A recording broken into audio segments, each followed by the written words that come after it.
এই সমাজের অধিকাংশ পর্দানশীল নারী যে গুনায় জড়িত। কেমন কেমন লাগে শুনলে, বলতেও কেমন কেমন লাগে, কিন্তু জিম্মাদারি তাই বলতেছি। তার আগে মাফ চেয়ে নিচ্ছি আমার বোন, আমার মা, আমার সন্তান, যাদের কানে আমাদের কথাগুলো যাচ্ছে। একজন হিতাকাঙ্ক্ষী হিসাবে আমাদের পক্ষ থেকে এই কথাগুলোর জন্য তারা আমাদের দাওয়াত হিসাবে যেন গ্রহণ করে, আল্লাহর ওয়াস্তে কষ্ট না নেয়। কি ওই গুনাহ, যেই গুনাহ এই সমাজের অধিকাংশ পর্দানশীল নারী জড়িত? সেটা বোঝার আগে পর্দার কোরআনী যে দৃষ্টিভঙ্গিটা, এটা একটু জানি। আল্লাহ কি চাচ্ছেন পর্দা থেকে? 18 নম্বর পারার সূরাতুন নূর 31 নম্বর আয়াতে আল্লাহ পুরুষদের পর্দা সম্পর্কে বলেছেন। 31 নম্বর আয়াতে আল্লাহ নারীদের পর্দা সম্পর্কে বলেছেন। সেই বলার মধ্যে আল্লাহ একটা কথা বলেছেন, মুফাসসিররা বলেন, আরে এটা হচ্ছে পর্দার মূল প্রাণ, মূল বিষয়। সেটা কি?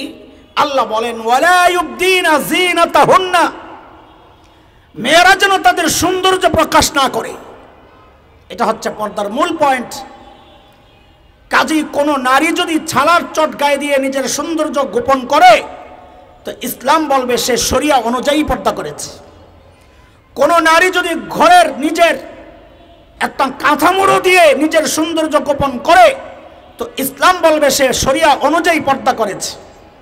আপনারা যে চাটাই হোগলার উপর বসে আছেন, কোনো নারী যদি এই হোগলা গায়ে দিয়ে নিজের সৌন্দর্য গোপন করে, তো ইসলাম বলবে সে শরিয়া অনুযায়ী পর্দা করেছে।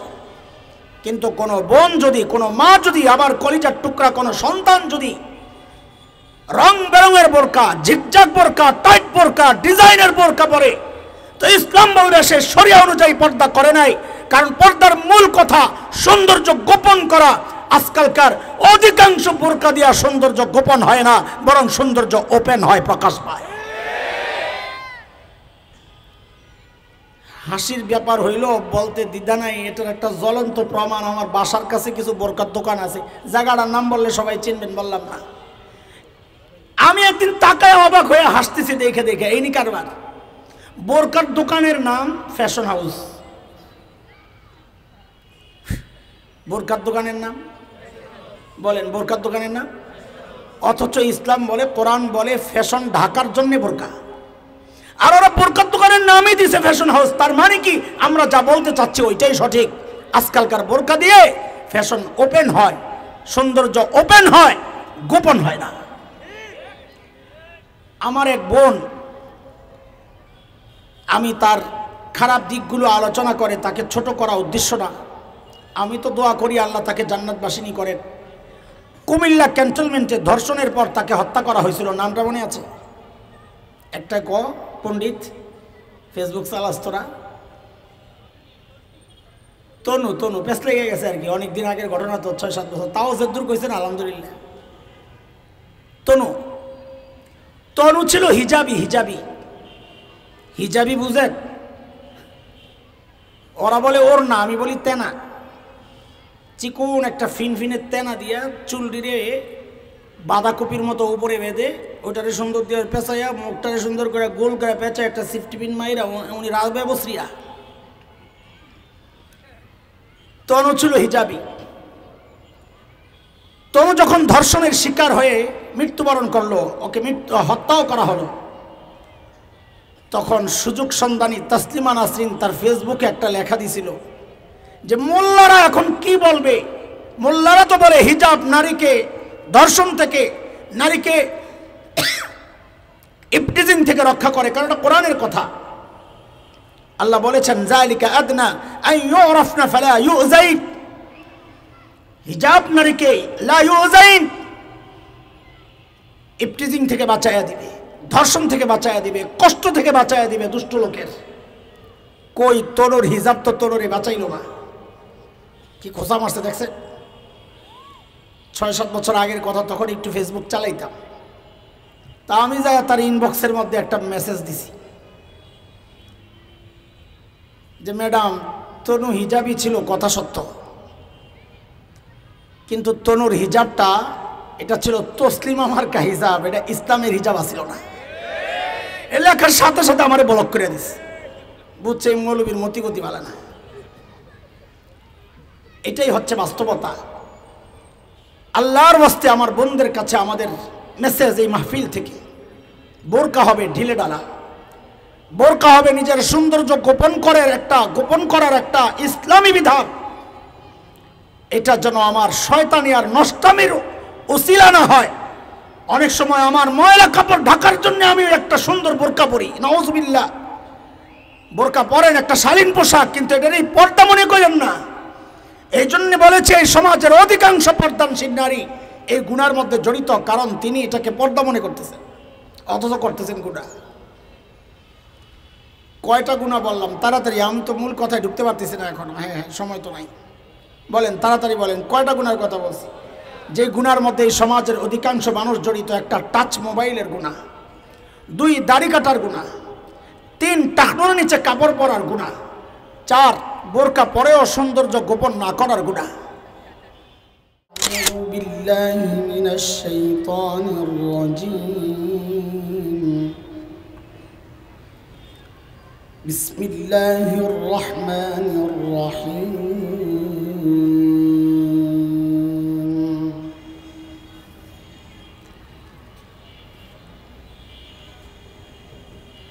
بلى من كسب سيئة وأحاطت به خطيئته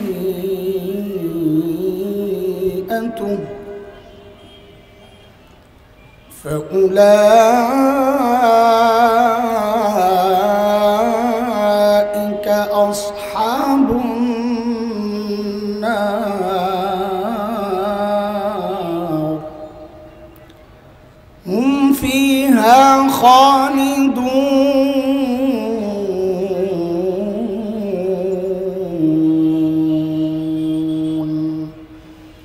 آمنت بالله صدق الله العلي العظيم।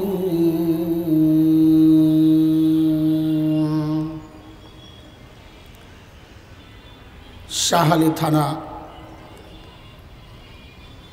উলামা পরিষদ, ইমাম উলামা পরিষদ কর্তৃক আয়োজিত আজকের এই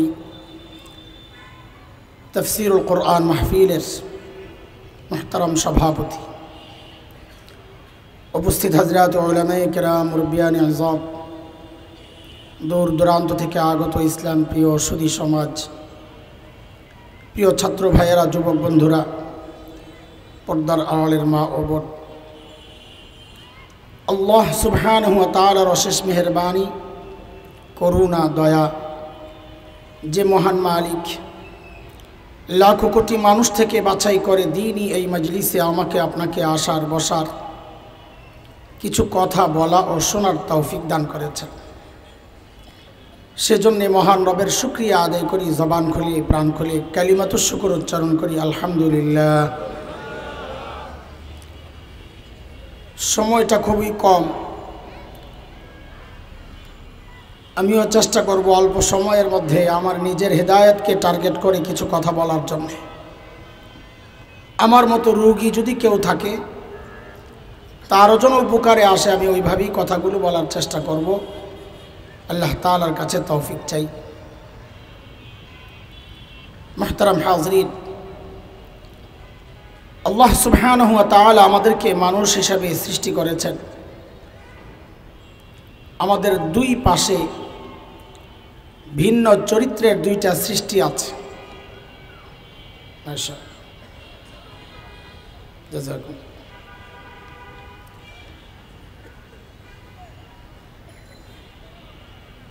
এক পাশে ফেরেশতা, যাদের চরিত্র সম্পর্কে, স্বভাব সম্পর্কে আল্লাহ বলেছেন সূরা তাহরিম আয়াত 6, লা ইয়াসুনাল্লাহা মা আমারাহুম ওয়া ইয়াফআলুনা মা ইউমারুন। ফেরেশতারা গুনাহ করতে পারেন না। বলেন তো আমার সাথে আমি কি বলেছি? করেন না, না পারেন না, যোগ্যতা নেই। ঠিক উল্টা চরিত্রের একটা সৃষ্টি আমাদের আরেক পাশে, তারা হচ্ছে শয়তান। শয়তানের চরিত্র হচ্ছে, শয়তান গুনাহ ছাড়া ভালো কিছু করতে পারে না। তো শয়তান হইল ভালো কাজ করতে পারে না, আর ফেরেশতারা গুনাহ করতে পারেন না। এই ভিন্ন চরিত্রের সংমিশ্রণে আল্লাহ সুবহানাহু ওয়া তাআলা আমাদেরকে বানিয়েছেন মানুষ। আমাদের মধ্যে গুনাহ করার যোগ্যতাও শয়তানি যে যোগ্যতা ওইটাও আছে, আবার ফেরেশতাদের স্বভাবও আছে, আমরা নেক আমল করার যোগ্যতাও রাখি। কুরআন আল কারীমের সূরা ওয়াশ-শামসি ওয়া দুহাহার মধ্যে আল্লাহ বলেছেন এমনটাই। আল্লাহ বলেন وَنَفْسٍ وَمَا سَوَّاهَا فَأَلْهَمَهَا فُجُورَهَا وَتَقْوَاهَا قَدْ أَفْلَحَ مَنْ زَكَّاهَا وَقَدْ خَابَ مَنْ دَسَّاهَا। উভয় চরিত্র দিয়েই আল্লাহ মানুষকে বানাইছেন। মানুষ গুনাহও করতে পারে, ক্ষমতা আছে, নেক আমলও করতে পারে, ক্ষমতা আছে।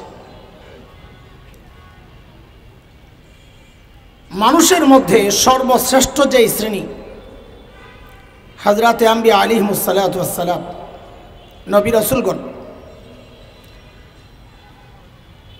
তাদের ব্যাপারে আহলুস সুন্নাহ ওয়াল জামাতের আকীদা হচ্ছে সমস্ত নবী মাসুম, নিষ্পাপ। বলেন তো আমার সাথে, কি বলেছি? সমস্ত নবী।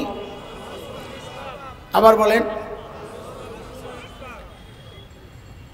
কোন নবী জিন্দেগিতে কোনো গুনাহ করেন নাই, নবুয়তের আগেও না, নবুয়তের পরেও না।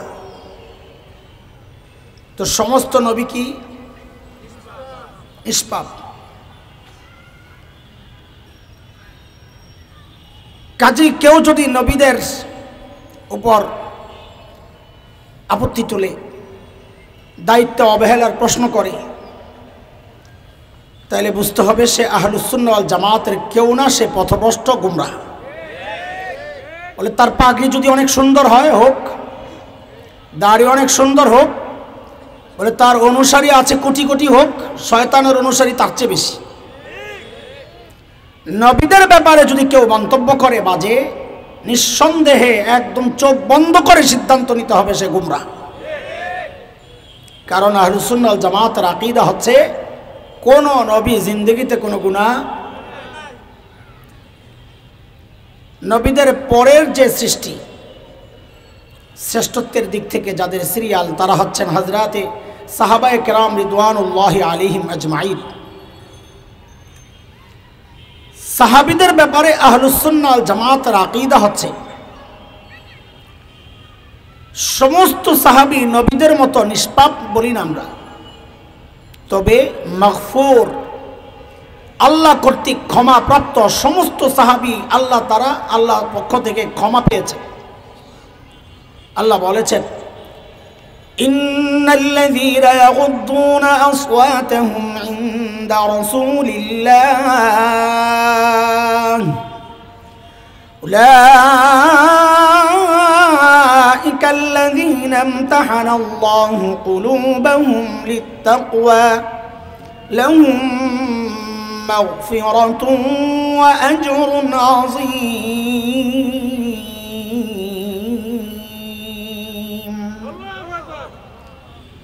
সমস্ত সাহাবী আল্লাহ কর্তৃক ক্ষমা প্রাপ্ত। বলেন সমস্ত সাহাবী, বলেন বলেন আমার সাথে বলেন, ক্ষমা করেছেন কে? কাজী কেউ যদি সাহাবীদের দোষ তালাশ করে সেটা বলে বেড়ায়, অথবা এমনভাবে ভূমিকা সাজায়া লেখে যে আপনি ওই লেখা পড়লে অটোমেটিক আপনার মাথার মধ্যে সাহাবীর দোষ খালি ঘুরবে, সাহাবীদেরকে এমন জায়গায় যে রাখে, সে যত বড় দলের প্রতিষ্ঠাতাই হোক না কেন, আমরা বলবো সে আহলুস সুন্নাহ ওয়াল জামাতের বাইরে, সে গুমরাহ। আমরা গুনাহ করেছি, করছি, করে যাচ্ছি, একা একা কেউ হয়তো গুনাহমুক্ত, কিন্তু দল হিসাবে আমরা গুনাহগার। আজকে এই সংক্ষিপ্ত আলোচনায় আমি আমাদের গুনাহগুলার তিনটা ভাগ করতে চাই। কয় ভাগ? ভাই একটু মুখস্থ করা লাগবে পড়া। কয় ভাগ? পড়া শোনাইবেন, না পারলে কিন্তু মুরগি বানাই দেবো, আমার অভ্যাস খারাপ আছে। বলেন কয় ভাগ? ও আপনারা সিপা দিয়ে আসেন এক শ্রেণী। আরে আল্লাহ, দেখছেন আমারে আর তাকাই তার না, মিলে নিয়েন পরে। প্রথম ভাগটা বলার আগে আপনাদের পিছনের একটা পড়াশোনা লাগবে আমার, দেখি ওটা মুখস্থ আছে কিনা। আমি অর্ধেক বলবো, বাকি অর্ধেক আপনারা বলবেন, তাহলে বুঝবো যে পড়া মুখস্থ আছে। আল্লাহ তাআলা ছাড় দেন। বাপরে, ভালোই মুখস্থ করছেন। এই যে এতটা মুখস্থ করছেন, এখন যদি আমি বলি যে কথা ঠিক না, তাহলে তো আপনারা গ্রহণ করবেন না, তাই না? কারণ দিল দেমাগের মধ্যে ভালো করে বসাইছেন বলেই তো বলার সাথে সাথে জবাব দিয়ে দিছেন। একটু মুশকিল আছে, ওলামারা আছেন, ভুল হইলে আমারে ঠিক করে দেবেন, আমি তো ছাত্র মানুষ, সমস্যা নাই। এটা এইভাবে বলা একটু মুশকিল। আল্লাহ তাআলাকে আমরা বেশি কঠিন বানিয়ে ফেলতেছি, রহমতের যে হিসাবটা আছে ওটাকে অ্যাভয়েড করা হচ্ছে। আল্লাহ ছাড় দেন, ছেড়ে দেন না। এটা কাফেরদের ব্যাপারে ঠিক আছে, কোরআন বলে ফামাহিলিল কাফিরিনা আমহিলহুম রুওয়াইদা। নবী, কাফেরদেরকে আমি একটু ছাড় দিছি, আপনিও একটু ছাড় দেন। কিন্তু ঈমানদারদের ব্যাপারে আল্লাহর একটা বক্তব্য আছে, এটা আমাদের জন্য আশা জাগানিয়া। আল্লাহ বলেন ওয়ায়াফু আন কাসীর, আমি বহু মানুষের বহু গুনাহ আমি ছাড়ও দেই, ছেড়েও দিই। আগের বড় ভুলের দরকার নাই, আমি ওটাকে ক্রস দিতেছি না, কাটতেছি না, ওটা রাখেন এক জায়গায়, পরে কাজে লাগাবো ইনশাআল্লাহ। আপাতত নতুন আরেকটা বড় মুখস্থ করেন, বলেন আমার আল্লাহ ছাড়ও দেন, ছেড়েও দেন। বলেন বলেন, মুখস্থ করেন। আরে ভয় পায়েন না, ওলামারা আছে, আমি ভুল করলে তো কাম ধরে ঠিক করে দিব। কোরআন বলতেছে ওয়াফু আন কাসীর, আপনি কেন তো কঠোর হন? বলেন আমার আল্লাহ ছাড় দেন, বলেন আমার আল্লাহ ছাড় দেন। এই যে ব্যাখ্যাটা করলাম, ঠকছেন না জিতছেন বলেন তো? হ্যাঁ, ঠকছেন না জিতছেন? যদি খালি সারা জিন্দেগি এটাই মুখস্থ করেন যে আমার আল্লাহ ছাড় দেন, ছেড়ে দেন না, তো আমাদের বাঁচার উপায় কি? গুনাহ তো হচ্ছে। তাইলে এক নম্বর গুনাহ পাইলাম, এমন গুনাহ যে গুনাহ আল্লাহ ছাড়ও দেন। গুনার দ্বিতীয় যে ভাগ, সেটা হচ্ছে বহু গুনাহ এমন আছে যেগুলো আল্লাহ নেক আমলের দ্বারা মিটায়া দেন। নেক আমলের দ্বারা আল্লাহ বলেন ইন্নাল হাসানাত ইউযহিবনাস সাইয়্যাত। বহু গুনাহ আল্লাহ নেক আমলের দ্বারা মিটায়া দেন। যেমন একটা হাদিস শোনাই আপনাদেরকে, নবী আলাইহিস সালাম বলেন মান হাজ্জা লিল্লাহ ফালাম ইয়ারফুস ওয়া লাম ইয়াফসুক রাজাআ কায়াউমিন ওয়ালাদাতহু উম্মুহ। যে ব্যক্তি আল্লাহর জন্য হজ করবে, কার জন্য? কার জন্য হজ? কার জন্য করে? হ্যাঁ, কার জন্য? তো হজ তো আল্লাহর জন্যই করে, তাইলে নবী এই বাড়তি কথাটা বলার দরকার কি? যে ব্যক্তি আল্লাহর জন্য হজ করবে। বোঝা গেল ঝামেলা আছে, এমন মানুষও পাওয়া যাবে যারা আল্লাহর জন্য হজ করে না, না হয় বাড়তি কথা বলার দরকার ছিল না। তো বহু মানুষ আছে যারা আল্লাহর জন্য হজ করে না, হজ নিজের জন্য করে, অন্য কোনো উদ্দেশ্য থাকে। বুঝবো কেমনে? বলে হজের আগেও দাড়ি কাটতো, হজের পরেও দাড়ি কাটে। হজের আগেও ঘুষ খেত, হজের পরেও খায়। হজের আগেও দুর্নীতি করতো, হজের পরেও দুর্নীতি করে। হজের আগেও ছিল সন্ত্রাসী, হজের পরেও সন্ত্রাসী। পার্থক্য কি? পার্থক্য হইল খালি নামের। আগে আসিল ঘুষখোর, এখন আলহাজ ঘুষখোর। আগে আসিল দুর্নীতিবাজ, এখন আলহাজ দুর্নীতিবাজ। আগে আসিল সন্ত্রাসী, এখন হাজি সেলিম আলহাজ সন্ত্রাসী। আগেটাই ঠিক আছিল না, এটা এমনি আয় বসছে। পার্থক্য নাই কোনো। কেন? হজ আল্লাহর জন্য হয় নাই। নবী বলেন কেউ যদি আল্লাহর জন্য হজ করে, ওই হজটা যদি গুনাহমুক্ত হয়, অশ্লীল কাজ মুক্ত হয়, সে হজের পর যখন বাড়ি আসে, ওই হজ এত দামি এক আমল হয় আল্লাহ তাআলা তার গুনাহগুলোর ওই হজ দ্বারা এমনভাবে মিটায়া দেন যেন আজকেই তার মা তাকে জন্ম দিয়েছেন, এমন নিষ্পাপ হয়ে যায়। তো কি বোঝা গেল? নেক আমল গুনাহকে কি করে? কয় রকম বললাম? নাম্বার মনে রাখা লাগবে। কয়টা বলছি? 3 নাম্বার। ওই যে আপনারা আগে যে পড়া মুখস্থ করছেন ওইটা। বহু গুনাহ এমন আছে যা আল্লাহ ছাড় দেন কিন্তু ছেড়ে দেন না। ছাড় দেন। আচ্ছা একটু মনোযোগ দিয়ে বলেন তো কয় রকমের গুনাহ বলছি? 1, বহু গুনাহ আল্লাহ এমনি ছাড় দেন। 2, বহু গুনাহ আল্লাহ নেক আমলের দ্বারা মিটাইয়া দেন। 3, বহু গুনাহ যা আল্লাহ ছাড় দেন কিন্তু ছেড়ে দেন না। একটু বুঝে শুনে বলেন তো, খালি নাম্বারটা বললেই হবে। এই 1, 2, 3 এর মধ্যে আপনাদের কাছে ভয়ঙ্কর গুনাহ কোনটাকে মনে হচ্ছে? কত নাম্বার?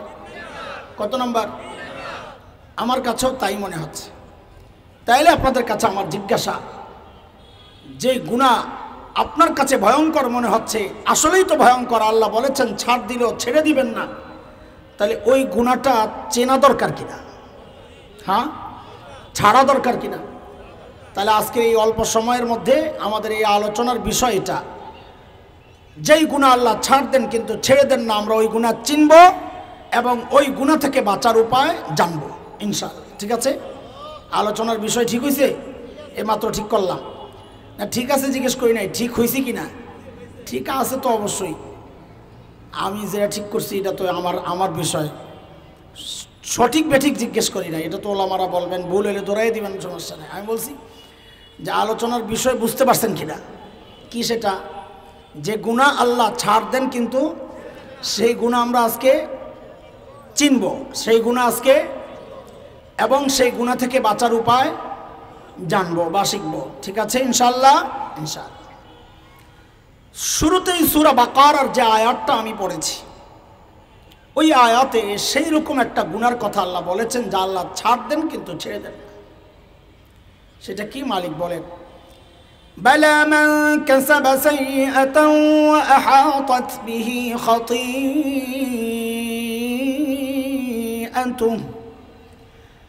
ফাউলাইকা আসহাবুন নার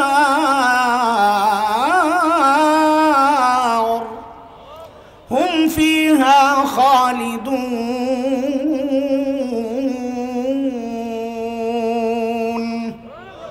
আয়াতের তরজমা করছি না, শুধু ওই গুনাহটা বুঝাইতেছি। আল্লাহ বলেন আহাতাত বিহি খাতিআতুহু, যে গুনাহ বান্দাকে ঘিরে নেয়। মানে কি? মুফাসসিররা বলেন মানে হচ্ছে যে গুনাহে বান্দা ফেঁসে যায়, ছাড়তে পারে না। আরো সহজে বলতে হবে যে গুনাহ মানুষের অভ্যাসে পরিণত হয়েছে, নিয়মিত করে ছাড়তে পারে না। কি সেই গুনাহ? সেটা আমার একটা হইতে পারে, আপনার আরেকটা হইতে পারে, ওর আরেকটা হইতে পারে, তার আরেকটা হইতে পারে। কেউ মিথ্যা নিয়মিত বলে, ছাড়তে পারে না। কেউ সুদ খায় নিয়মিত, ছাড়তে পারে না। কেউ ঘুষ খায় নিয়মিত, ছাড়তে পারে না। কেউ জেনা করে নিয়মিত, ছাড়তে পারে না। কেউ শরাব খায় নিয়মিত, ছাড়তে পারে না। এক একজনের এক একটা হতে পারে। কিন্তু আমরা এই সমাজ নিয়ে চলি, সমাজ নিয়ে ভাবি। সেই জায়গা থেকে আমাদের একটা চিন্তা, আমি অনেক খুঁজেছি, 4টা গুনাহ এমন পেয়েছি যেই গুনার মধ্যে সমাজের অধিকাংশ মানুষ জড়িত। আরো আছে, থাকতে পারে। এর মধ্যে একটা গুনাহ তো প্রায় সবাই জড়িত। নারীও জড়িত, পুরুষও জড়িত, জোয়ানও জড়িত, বুড়াও জড়িত, আমার মতো এই লিবাসওয়ালাও কেউ কেউ জড়িত, আপনাদের মতো সাধারণ মানুষও জড়িত, কোন কোন পীরও জড়িত, কোন কোন মুরিদও জড়িত, কোন কোন খতিব ইমামও জড়িত, কোন কোন মুসল্লিও জড়িত। আর এমনকি ছোট্ট ছোট্ট বাচ্চারাও যে গুনাহে জড়িত, সেই গুনাহটার নাম হচ্ছে টাচ মোবাইলের গুনাহ। পারলে অস্বীকার করেন। আমি একটা বলবো আর এই মাঝে মাঝে এটা বলবো, পারলে অস্বীকার করেন। ফাবিআইয়ি আলাই রাব্বিকুমা তুকাজ্জিবানের মতো পারলে অস্বীকার করো। সহজ তর্জমা, ফাবিআইয়ি আলাই রাব্বিকুমা তুকাজ্জিবানের তর্জমা সহজ কোন? পারলে অস্বীকার করো। তা আমিও মাঝে মাঝে জিজ্ঞেস করবো, পারলে অস্বীকার করেন। বড় আফসোসের সাথে বলতে হয় এই সমাজের প্রায় সবাই এই গুনাহটায় জড়ায় গেছে।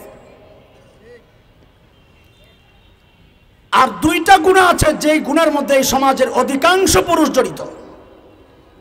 একটার মধ্যে এই সমাজের অধিকাংশ পর্দানশীল নারী, পর্দা যারা করে না তাদের কথা বলতেছি না, যারা পর্দা করে অধিকাংশ পর্দানশীল নারী ওই গুনায় জড়িত। এই চারটা গুনাহ, মোবাইলের গুনাহ, দুইটা পুরুষের গুনাহ, একটা মেয়েদের গুনাহ, তাও পর্দানশীল নারীদের। পুরুষরা কি কোন দুই গুনায় জড়িত অধিকাংশ পুরুষ এই জায়গার মজলিস দেখলে বোঝা যাবে না। হাটে ঘাটে বাজারে রাস্তায় যায় দেখেন এই সমাজের অধিকাংশ পুরুষ দাড়ি কাটার গুনায় জড়িত। দুই, এই সমাজের অধিকাংশ পুরুষ টাকনুর নিচে কাপড় পরার গুনায় জড়িত। পারলেও স্বীকার করেন। কিন্তু পরেরটা তো আরো খতরনাক। কিন্তু আমাদের জন্য এর চেয়ে বেশি হতাশার কথা আরেকটা। কি সেটা? এই গুনাহগুলো যারা করছেন অধিকাংশ মানুষ এগুলোকে গুনাই মনে করে না, এটা গুনাহ করার চেয়ে আরো মারাত্মক অপরাধ। বলে গুনাহকে গুনাহ মনে করে না, এটা কেমন কথা? তো শুনেন, টাঙ্গাইল জেলায় এক এমপি ছিল, একটু নাট বল্টু ঢিলা, কি নাম? আব্দুল লতিফ সিদ্দিকী। সাবাস, পোলা বাইনা আছে সব তাজা, কথাবার্তা সব এলোমেলো। তো ওই দিন দেখলাম এক মাহফিলে ওয়াজ করতে গেছে।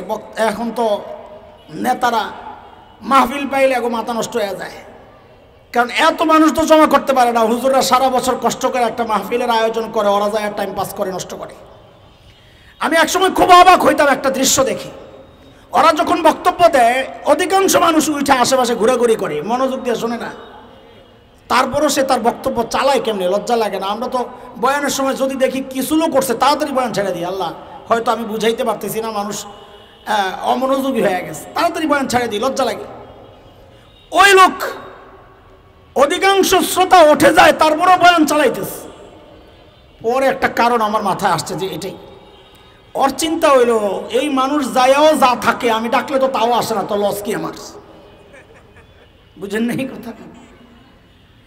তো ওই আব্দুল লতিফ সিদ্দিকী এই বক্তার চেয়ারে বসে বয়ান দিতেছে, কতটা অভদ্র, অসামাজিক মাহফিল, দ্বীনি সমাজ সে নিজেকে এখানে উপস্থাপন করেছে, দ্বীনি কোনো লিবাস ছাড়া, না মাথায় টুপি আছে, না একটা পাঞ্জাবি আছে, একটা টি শার্ট পরে চলে আসছে। তো তার ওই ওয়াজের মধ্যে সে বলতেছে, আপনারা হুজুররা যে দোয়া করেন না, আমি কিন্তু আমিন বলি না। কি বলে না? আমি তো অবাক হয়ে গেছি, কিরে কেন আমিন বলে না? আমাদের উপর আস্থা ভরসা কমে গেছে না নষ্ট হয়ে গেছে, আল্লাহ জানে। পরে সে কারণ যেটা বলছে আমি খুশি হয়ে গেছি, আল্লাহ আমার দলিল পেয়ে গেছে। কি দলিল? যে গুনারে গুনাহ মনে করে না। সে কি বলে, আমি আমিন কেন বলি না? যে আপনারা বাচ্চাদেরকে শেখান পাপ করলে আল্লাহর কাছে ক্ষমা চাইতে। তো বুকের মধ্যে এরকম থাপড়া আর বলে যে আমার জিন্দগিতে আমি কোনো পাপ করি নাই, আমার জিন্দগিতে আমি কোনো পাপ করি নাই। দাড়ি কাটা বেটা বলে জিন্দগিতে পাপ করে নাই, তো পাপ করছে কেনা? তার মানে ও দাড়ি কাটাকে কি মনে করতেছে না? ভাই, গুনাহ করা অবশ্যই অপরাধ, কিন্তু গুনাহকে গুনাহ মনে না করা তার চেয়ে আরো বেশি অপরাধ। কিন্তু কেন?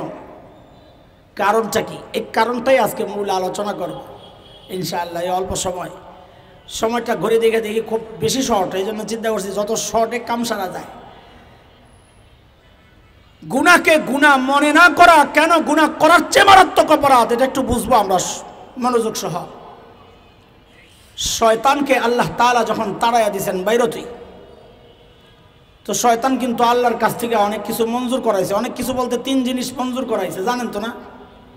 ব্যাপারটা কেমন জানেন? 3-4 বছর আগে আমি ছিলাম মদিনায়, হজের সফর। তো হজের সময় মদিনা ইউনিভার্সিটির আমাদের বাংলাদেশি ছাত্ররা হজ মিশনের কিছু সার্ভিস দেয়, ওরা আরবি টারবি পারে, কাজগুলো করা সহজ হয়। তো ওরা কজন আমাকে গল্প শোনাইছে যে হুজুর আজকে এক আজীব ঘটনা ঘটছে। কি হয়েছে? বলে মদিনার পুলিশ হজ মিশনে ফোন দিছে যে আপনাদের এক হাজি সাহেব ধরা পড়ছে। আরে হাজি কেন ধরা পড়বে? অপরাধ কি? বলে ভিক্ষা করে। কি কাজ করে? ধরা পড়ছে, আপনারা তাকে নিয়ে দেশে পাঠিয়ে দেন, এটাই তার শাস্তি। তো ছাত্ররা গেছে পুলিশ স্টেশনে, হুজুর যায়া দেখি সারে বৈশাখে রয়েছে, তার কোনো চিন্তা নাই, ভাবনা নাই, অনুতপ্ত অনুশোচনা কিচ্ছু নাই, যেন কোনো অপরাধী করে নাই, এই ভিক্ষা করছে জায়েজ জিনিস। হাত দুইটা কাটা, তা আমরা আর ওই সময় কিছু জিজ্ঞেস করি না, আপাতত তাকে ছুড়ে আনি আর পরে জিজ্ঞেস করুন। তো রাস্তা আসার সময় জিজ্ঞেস করতেছি, ভাই কি সমস্যা, হাত মাত কাটা, আপনি বেশি অভাবী? তো দেখেন সে কোনো রকমের লজ্জা হায়া সব বাদ দিয়া বলতেছে, হুজুর আসিলাম ডাকাইত। হুজুর এমনভাবে বলতেছে মনে হয় যেন ডাকাত একটা সম্মানজনক পেশা। ধরা পড়া গণপিটুনি খাইয়া হাত দুইটা হারাইছে। তো এখন কাম কাজ কি করবো? তো আল্লাহ একটা রাস্তা খুলে দিস, কি যে হজের সিজনে কম টাকার প্যাকেজে ঢুকে যাই, Mecca Medina Mina Arafah Muzdalifah ভিক্ষা করি। আলহামদুলিল্লাহ, আল্লাহ শুকুর, আল্লাহ বহু দয়া করছেন, যা পাই হজের খরচাটাও ওঠে, যা বাঁচে সারা বছর চলতে পারি। খুন বুদ্ধি শিখাইলাম, কে আবার নিয়ত টিয়ত করে খবরদার, জামিন নেই কিন্তু। বলে আমরা হাসতে হাসতে শেষ, তার কথা শুই না। এটা কি মানুষ, এটা কি প্লাস্টিক না মানুষ? বলে হজ অফিসে ওরে বসায় রাখছে, দেশে পাঠাইয়া দেওয়া হবে, রিটার্ন টিকেটের ব্যবস্থা হচ্ছে, তার মালটাল যা ছিল আনা হয়েছে। হঠাৎ অবাক করে আসে, এমন এক প্রশ্ন করছে, পুরা হজ মিশরে হাসির রোল পড়ে গেছে, এটা কি মানুষটা কি? সে বলে কি জানেন স্যার, সে বুঝছে যে আমার দেশে পাঠানোর ব্যবস্থা হইতেছে। সে বলে কি, স্যার আমার যে দেশে পাঠিয়ে দিবেন, আপনারা আমারে কিছু দিবেন টিবেন না? তো ওই গল্প শুই না, আমার শয়তানের কথা মনে পড়ছে। শয়তানকে আল্লাহ যখন কইছে বাইর হ, তো শয়তানকে আল্লাহ আমার যে বিদায় করে দিবেন, কিছু দিবেন টিবেন না? তোর কি লাগবে? তো শয়তান চাইছে এক নাম্বার, তিনটা জিনিস চাইছে। এক, রব্বি আনজিরনি ইলা ইয়াউমি ইউবাসুন,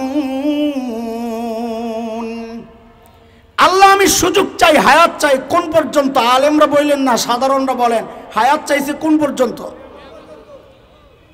আপনি ওই কিয়ামত শোনার লেগেই তো আলেম করে চুপ করাইছে। কোন পর্যন্ত? হ্যাঁ, কিয়ামত পর্যন্ত। এবার আলেমরা বলেন, হুজুররা শোনান মনে করে কোন পর্যন্ত?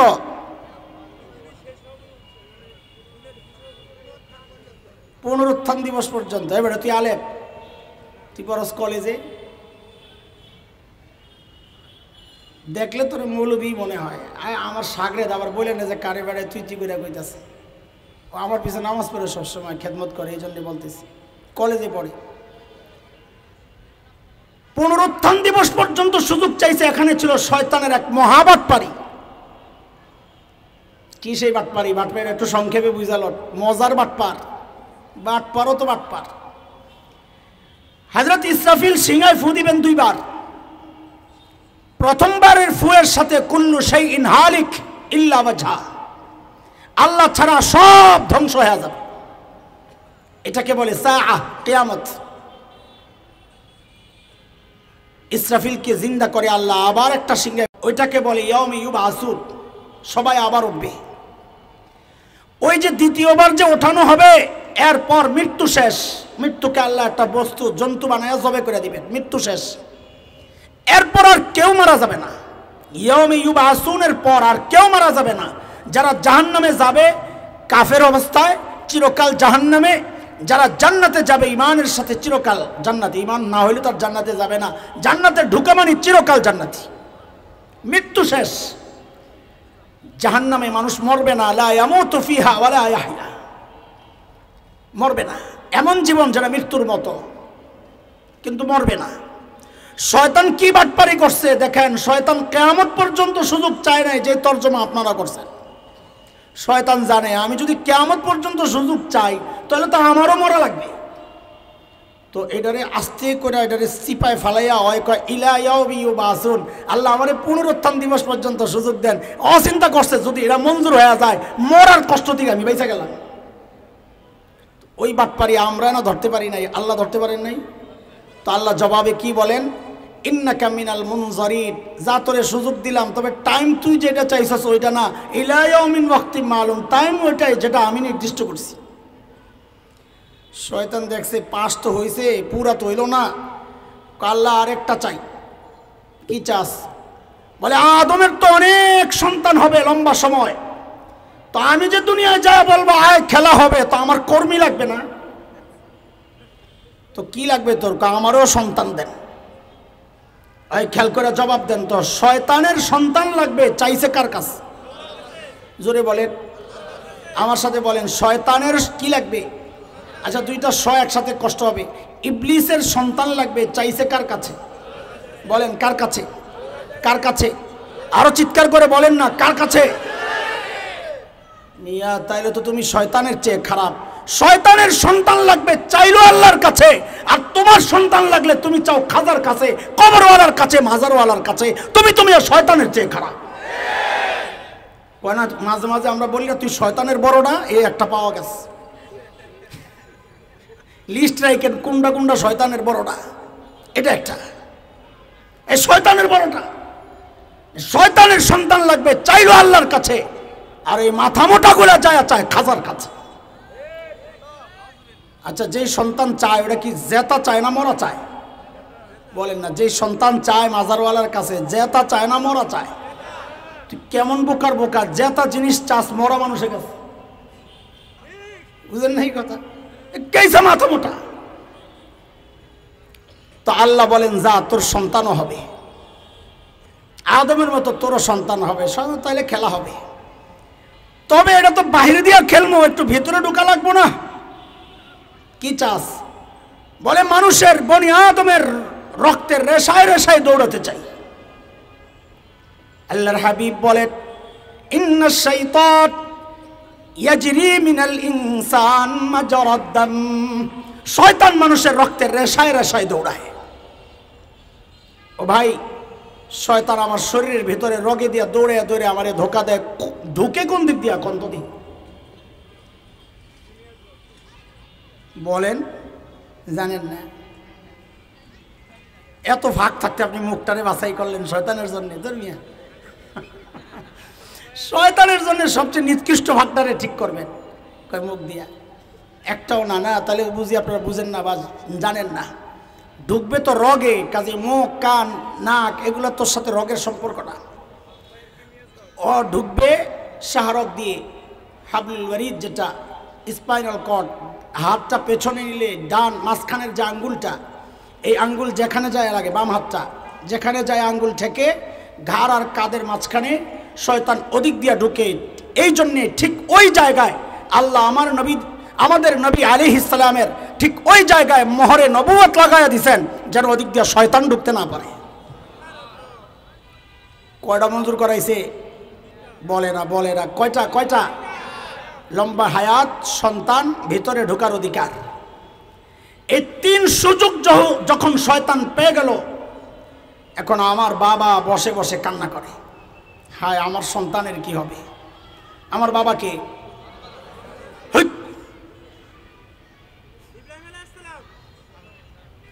এক ধাতির লগে এত হাজার বছর নিচে নেমে গেলেন।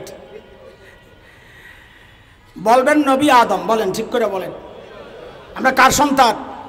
জোরে বলেন, কার সন্তান? কেন নবী বাড়াবেন? কারণ আমাদের গর্বের পরিচয়। কেউ একজন এমপির ছেলে, এমপির নাম আব্দুল্লাহ, যদি ওই ছেলেকে জিজ্ঞেস করা হয় তুমি কার ছেলে, কি বলবে? না বলবে আব্দুল্লাহ। জগতে কত আব্দুল আছে, তখন আব্দুল্লাহ আর আব্দুল্লাহ থাকবে না, ও তুই আব্দুলের বুথ। এই জন্য ওই রিস্ক নিবে না, ওই সাথে এমপি বলবে আমি এমপি আব্দুল্লাহ সাহেবের ছেলে। ও তুমি এমপি সাহেবের ছেলে, এটা ভাব আসছে। একটা সামান্য এমপি বাবার পরিচয় যদি এমপি বাদ না দেয়, আপনার এমন গর্বের পরিচয় থাকা সত্ত্বেও আপনি কেন নবী বাদ দিবেন? বলেন, আমরা কার সন্তান? হ্যাঁ বলে, হঠাৎ করে নবী লাগানোর এই চিন্তায় চেষ্টা আপনি এত কষ্ট করতেছেন, কারণটা কি? কারণ আপনাকে এই এলাকার কারণে। চিড়িয়াখানা কাছাকাছি না? চিড়িয়াখানা এক জন্তু আসিল এদিকে, আমি ভুলে গেছি, এদিকে সোজা। কারণ আমি যখন এই রোডে সাইকেল চালাইছি তখন তো এত গাড়ি আসিল না, ভুলে গেছি। এখান থেকে বাড়া লইতাম 1 নম্বর থেকে, ওই ডালুতে যায় সিকুর দিতে আবার কবি আল্লাহ বাসা এক ঠেলায় লয়ে যেত চিড়িয়াখানার মাথা। 5 টাকা নিত এক বেলা। ওই চিড়িয়াখানায় এক বান্দর ছিল বহু বছর, শত শত বছর। হঠাৎ সেই বান্দর লক্ষ্য করলো হেড পিছন থেকে লেজটা পড়ে গেছে, লেজটা, এবং কয়দিন পরে দেখে মেরুদণ্ড আস্তে আস্তে সোজা হয়ে আসে, এরকম হয়ে যেতেছে। সে যখন দেখলো যে সে পুরা সোজা হয়ে গেছে, তো আস্তে করে ওই খাঁচার গেটের কাছে যায় বলে, আই এম জাফর ইকবাল। কি বলে? ওই শয়তানের কারণে এখন নবী লাগাইতে হয়, কারণ তাকে দেওয়া হয়েছিল সিলেবাস প্রণয়নের জন্য। সে বিজ্ঞানের নামে আমার সন্তানকে এটা গেলানোর চেষ্টা করেছে যে না, আমরা আদম মানুষের সন্তান না, আমরা জান্নাত থেকে আসি নাই, জঙ্গল থেকে পালায় আসা বান্দরের সন্তান। ওরা চাইছে আমাদেরকে নিচে নামাইতে, এই জন্য আমরা মোটা তাজা আরো বাড়াবো। আগে বলতাম আদম সন্তান, এখন বলবো নবী আদম সন্তান। এখন তো ইনশাআল্লাহ জি কর, তখন ছিলেন চুপচাপ। এই ওলামাদের প্রতিবাদের মুখে কুচক্রীরা সেদিন পিছু হটতে বাধ্য হয়েছিল। কিন্তু আমাদের আক্ষেপ, আফসোস, প্রতিবাদ ওলামারা কেন করবে? প্রতিবাদ তো আপনাদের করার কথা ছিল, কারণ এই ঘোড়ার ডিমের সিলেবাস এই আলেমের সন্তান পড়ে না, পড়বে না। সিলেবাস পড়ে আপনার সন্তান। আপনারা প্রতিবাদ তো করেন নাই, বরং বহু পুরো কপালে এই প্রতিবাদী আলেমদের বিরুদ্ধাচরণ করেছেন। বহু পুরো কপালে এই প্রতিবাদকে রাজনৈতিক বক্তব্য আখ্যা দেওয়ার চেষ্টা করেছেন। দোস্ত, সব জায়গায় রাজনীতি টাইনেন না। এটা রাজনীতির ব্যাপার না, এটা আমার ইমানের ব্যাপার, এটা আমার বিশ্বাসের ব্যাপার, এটা আমার আকীদার চেতনার ব্যাপার। ভবিষ্যতে এমন চক্রান্ত হতে পারে, আকাশে শকুনের আনাগোনা পরিলক্ষিত হচ্ছে। এমন নতুন চক্রান্ত যদি হয়, আমাদের ইতিহাস ঐতিহ্য, আমাদের গোড়া থেকে যদি আমাদেরকে বিচ্ছিন্ন করার চেষ্টা হয়, আলেমদের সাথে মুখোমুখি না দাঁড়ায়া, বিরুদ্ধাচরণ না করে, বিরোধিতা না করে, আলেমের হাতে হাত রেখে, কাঁধে কাঁধ মিলিয়ে, মুষ্টিবদ্ধ হাত উঠিয়ে একসাথে উচ্চারণ করতে হবে, বাংলাদেশে নাস্তিকতার চর্চা করতে দেওয়া হবে না, দেওয়া হবে না। আছেন তো ইনশাআল্লাহ? না আবার পালাবেন? আমাদের পালানোর অভ্যাস নাই, বলেন। আমাদের নবী হুনাইনের ময়দানে দাঁড়ায় বলেছেন, এই তোরা কই যাস? আমি কিন্তু যাব না। নাহনুন নবিয়্যু লা কাযিব, আনান নবিয়্যু লা কাযিব, আনা ইবনু আব্দুল মুত্তালিব। আমি আব্দুল মুত্তালিবের সন্তান। বংশীয় ঐতিহ্য চিন্তা করলেও আমরা পালানোর লোক না, আবার দায়িত্ব পাইছি নবুয়তের, পালানোর লোক না। পালায় যারা, তারা আলাদা মানুষ। এই জন্যে বলে, নিজে ধরলো হেলিকপ্টার, পিছন থেকে পাবলিক কয় ওরে বাটপার, নেতা কর্মী ভালাই গেছে গা। নিজে ধরলো হেলিকপ্টার, পাবলিক বলে ওরে বাটপার, একটু ভালো করে কইস। আমার বাবা এখন বসে বসে কান্না করে। কেন কান্না করে? হারে শয়তান তো সব সুযোগ সুবিধা নিয়ে গেল, আমার সন্তানের কি হবে? আল্লাহ তো দেখতেছে না, আরে আমার দোস্ত কাঁদতেছে, কি সমস্যা? বলে আমার সন্তানের কি হবে? তা আল্লাহ বলেন, আপনিও নেন কিছু সুবিধা, দেন আমারে কিছু দেন। জান দিয়ে দিলাম। কি? আমি ফেরেশতা দিয়ে আপনার সন্তানকে চারদিক থেকে ব্রেকেট দিয়া নিরাপত্তা দিয়ে দিব, জান যেন শয়তান কাছে যাইতে না পারে। লাহু মুআক্কিবাতুম মিন বাইনি ইয়াদাইহি ওয়া মিন খালফিহি ইয়াহফাযুনাহু মিন আমরিল্লাহ। নবী আলাইহিস সালাম বলেন, ফেরেশতারা আমাদের চারপাশ থেকে শয়তানকে ওইভাবে তাড়াইতে থাকে যেভাবে আমরা খাবার থেকে মাছি তাড়াইয়া দিই। আমার বাবা বসে বসে কান্না করে, অফার পছন্দ হয় নাই। কেন? আমার বাবার চিন্তা হইল ফেরেশতা দিয়ে নিরাপত্তা দিবেন, তার চেয়ে নিরাপদ জায়গা জান্নাতে আমি নিজেই তো আসিলাম, তারপরও তো ধরা খাইছি। কারণ শয়তান তো কাছে যায় ধোকা দেওয়া লাগে না, হ্যাঁ তো রিমোট কন্ট্রোল দিয়ে দূরের থেকে খালি চ্যানেল পাল্টায়। তো আল্লাহ বলেন, ঠিক আছে, এত মায়া, আমি গফফার একটা স্পেশাল অফার রেখে দিয়েছিলাম, এখন ওইটাও দিয়ে দেওয়া লাগবে না, তো দেন ওইটাও নিয়ে যান, আপনি দুনিয়ায় যান, টেনশন করেন না। বলে সেটা কি? বলে সেটা হচ্ছে আমার বান্দা গুনাহ করতে করতে করতে করতে করতে করতে জীবন পার, জীবনের শেষ সময়ও যায় যদি বলে, ও আল্লাহ আমি ভুল করছি, আমারে মাফ করে দাও, আমি ওর জিন্দগির সব গুনাহ খাতা মাফ করে দিব। হায়, আমার বাবা যে এই অফার পাইয়া গেছে, বাবা তো খুশি, আলহামদুলিল্লাহ। তাইলে আর কি লাগে, সব মাফ করে দিলে। শয়তান লাভ দিয়া দাঁড়াইছে। হ্যাঁ কি কইলেন? সব যদি মাফ করে দিবেনই, তো আমার এই 3 সুযোগ দিয়েছেন কোন কামের জন্য? ঘোড়ার ডিম এটি দিয়ে আমি এখন করুন কি? এই কথা কোত্থেকে আনছিলাম মনে আছে? গুনাহ করার চেয়ে গুনাহকে গুনাহ মনে না করা আরো মারাত্মক, মনে আছে? কেন? এই কেনর জবাব আসছে এতক্ষণ। শয়তান তখন দাঁড়ায় আল্লাহকে একটা চ্যালেঞ্জ করেছিল, আল্লাহ বান্দা তওবা করলে সব মাফ করে দিবেন? তো শুনেন, আপনার যেমন দয়া আমিও এমন বাটপার, আমি আপনার বান্দাকে দিয়ে এমন গুনাহ করাবো যেন সে তওবা না করে। মুহাক্কিক ওলামারা পেরেশান হয়ে গেছেন, ওই গুনাহ কোনটা যে গুনাহ বান্দা করে কিন্তু তওবা করে না? তো খুঁজতে খুঁজতে বের হইছে ওই গুনাহ হলো সেই গুনাহ যে গুনাহকে মানুষ গুনাহই মনে করে না। গুনাহ করে কিন্তু গুনাহকে গুনাহ মনে করে না। এই জন্য বলেছি গুনাহ করার চেয়ে গুনাহকে গুনাহ মনে না করা আরো মারাত্মক। কেন? কারণ গুনাহ করলে এই অনুভূতি যদি থাকে আমি গুনাহ করছি, তো তওবার সুযোগটা থেকে যায়। কিন্তু যদি মনে করে আমি গুনাহই করি নাই, তো তওবা কেন করবে?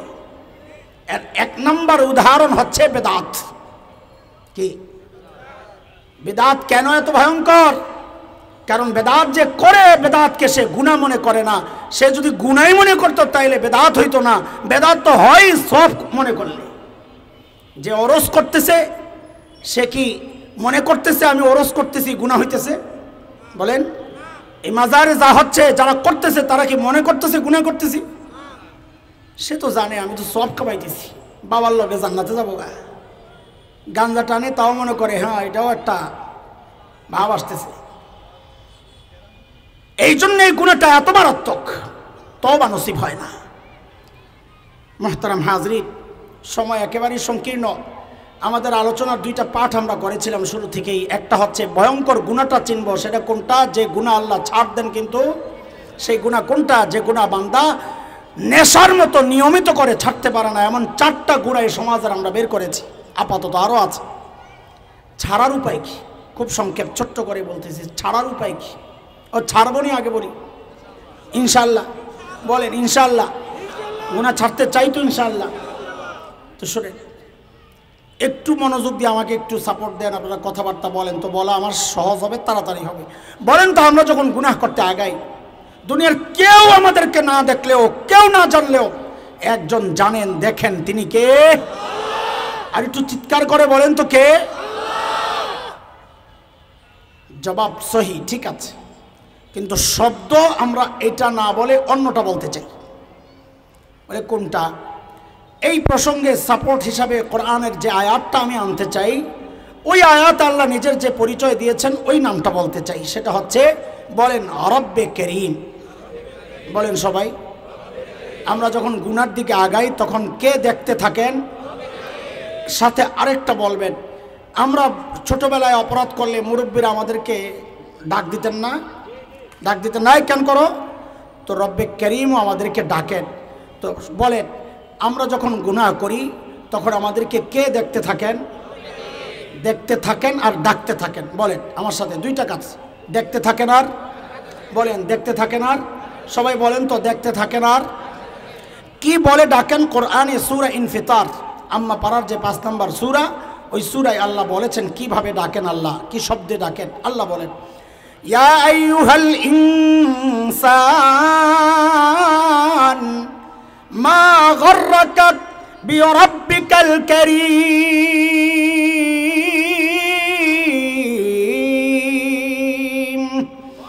ও মানুষ, ওই করিম রবের ব্যাপারে তোমাকে কে ধোকায় ফেললো? কার কাছ থেকে কি পেয়ে তুমি তোমার করিম রব ভুলে গেলা? এই ডাক্তার ওজন কত এখনো বুঝে উঠতে পারি নাই, অর্থ জানি না যে। এই জন্য 2টা শব্দের একটু অর্থ বুঝেন তো ডাকের ওজনটা বুঝবো। এক, করিম কাকে বলে? আরবিতে করিম বলে ওই দাতাকে যিনি না চাইতেই দেন। বলেন তো, করিম কাকে বলে? এই চোখ চায়া পাইছি না, না চায়া? কান, জিভ, হাত পা, একবারে বলেন তো আমাদের শরীরের কোন অঙ্গটা আল্লাহর কাছে চেয়ে পেয়েছি? কোনটা? কোনটা? না চাইতে যিনি সব দিয়েছেন তাকে বলে করিম। দেওয়ার পর আবার এগুলাকে পরিচর্যা করেছেন, বাঁচিয়ে রেখেছেন, এগুলাকে পালন করেছেন, লালন করেছেন যিনি, যেই মালিক, তাকে বলে রব। তাকে বলে। দেখেন ডাক্তার, ওজনটা এখনো আমরা বুঝতে পারি না। একটা উদাহরণ শুনি, তাইলে বোঝা সহজ হবে ইনশাআল্লাহ। বলেন তো, আল্লাহ বাদে, রসুল বাদে, আল্লাহ রসুল ছাড়া এই জগতে দুনিয়ায় আমাদেরকে সবচাইতে বেশি ভালোবাসেন ওই মানুষটাকে? আল্লাহ ছাড়া, রসুল ছাড়া কে? মা। মা বলেন কে? আরো জোরে বলেন মা। মা যে কি মানুষ, আল্লাহ মার হৃদয়ে আল্লাহ কি দয়ার, মায়া, মমতা, ভালোবাসা দিয়েছেন, এটা মা ছাড়া কে বুঝবে? হযরত আলকামার গল্প পড়ছি কাল, এই বয়ান, এই জুমার বয়ানেও বলছি মসজিদে। মৃত্যু সজ্জায়, জীবন সায়ান্নে, মৃত্যুর সমস্ত আলামত বোঝা যাচ্ছে, মরছে না, কষ্ট পাচ্ছে। নবী আলাইহিস সালাম গেছেন, সাথে বিলাল সহ আরো কিছু সাহাবী ছিলেন। নবী আলাইহিস সালাম দেখে যা বুঝার বুঝেছেন হয়তো। মাকে জিজ্ঞেস করেছেন, মাকে বলেছেন তুমি আলকামাকে, আপনি আলকামাকে মাফ করে দেন, আলকামা মারা যাবে, যেন জাহান্নামে যেতে না হয়। মার একটু কষ্ট ছিল, মান অভিমান ছিল, বলে না আমি আলকামাকে মাফ করব না, আমি ওকে ছাড়বো না, মাফ করব না, আমাকে অনেক কষ্ট দিছে। নবী আলাইহিস সালাম বলেন একটা কাজ করো, শুকনা লাকড়ি আনো, শুকনা লাকড়ি আইনা আগুন জ্বালায় আলকামাকে ফালাইয়া দাও, কারণ মা মাফ না করলে তো জাহান্নামেই যাবে, তো আগেই জ্বালাই দিই। ওহো, মা তো মান অভিমান করে, কিন্তু কলিজায় মায়া তো আছে। যেই নবী বলছেন শুকনা লাকড়ি আইনা আগুন লাগাইয়া আলকামারে ফালাইয়া দাও, সাথে সাথে আলকামার মা বলে ইয়া রাসূলুল্লাহ, আলকামারে আগুনে ফালাইয়েন না, মাফ করে দিয়েছি। এর নাম মা।